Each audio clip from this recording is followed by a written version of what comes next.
E सेवा केंद्र चालकांचा 1 जुलैपासून आझाद मैदानावर बेमुदत धरणे आंदोलनाचा इशारा। वर्ध्यात ऑनलाईन सेतू केंद्र बंद, नागरिक त्रस्त। आझाद मैदान मुंबईवरील मोर्चाला वर्ध्यातून पाठिंबा। महाराष्ट्रातील महाई सेवा केंद्र, आपले सरकार सेवा केंद्र व आधार केंद्र चालकांनी शासनाच्या विविध धोरणांविरोधात तीव्र नाराजी व्यक्त करत 1 जुलै 2026 पासून मुंबईतील आझाद मैदान येथे कुटुंबासह बेमुदत धरणे आंदोलन करण्याचा इशारा दिला। या आंदोलनाला वर्ध्यातून पाठिंबा देत विविध सेंटर, आधार कार्ड सेंटर बंद ठेवण्यात आल्यानं नागरिक चांगलेच त्रस्त झाले। संघटनेने शासनास 30 प्रमुख मागण्या केल्या आहेत।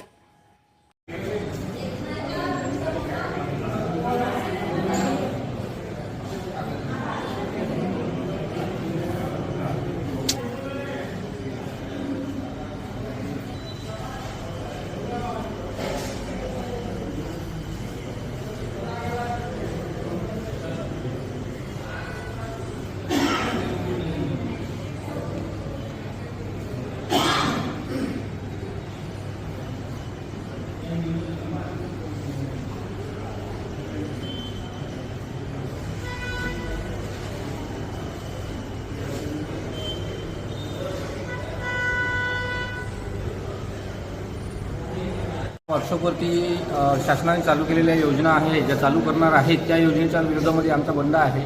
कारण की आम्ही वर्षानुवर्ष या जनतेला आम्ही सेवा दिल्या आहे। त्या सेवेचा आज काहीही न फायदा होता किंवा आम्ही कमी पैशामध्ये काम करत असताना आज सरकार आम्हाला संपूर्ण आमचा रोजगार छीनण्याच्या मार्गात आहे, दूर करण्याच्या मार्गात आहे।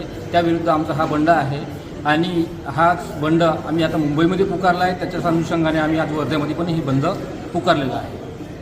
बेमुदत संप आम्ही ठेवलेला आहे आणि वर्धा जिल्ह्यातले सगळे सेवा केंद्र आज बंद आहे। शासनाच्या विविध योजनांवर काम करताना नागरिकांना सगळ्या सुविधा मिळायला पाहिजे यासाठी आम्ही नेहमी प्रयत्न असतो आणि शासनाचा प्रत्येक ड्राईव्ह आम्ही व्यवस्थित चालवलेला आहे। पण आज वाढती महागाई आणि आम्हाला मिळणारं कमिशन यामध्ये खूप जास्त तफावत असल्यामुळं हे सेंटर चालवायचे कसे हा उदरनिर्वाहाचा प्रश्न उभा झालेला आहे। त्याचप्रमाणे वेळोवेळी शासन नवीन सेंटर देऊन जे इस्टॅब्लिश सेंटर आहे किंवा जुने सेंटर आहे त्यांच्या पण रोजगारावर कुऱ्हाड आणत आहे आणि हे प्रत्येक वेळेस होत असल्यामुळं आज जो रोजगार आमचा जाण्याची आम्हाला भीती वाटत आहे त्यासाठी आज आम्ही हा लाक्षणिक उपोषण ठेवलेलं आहे।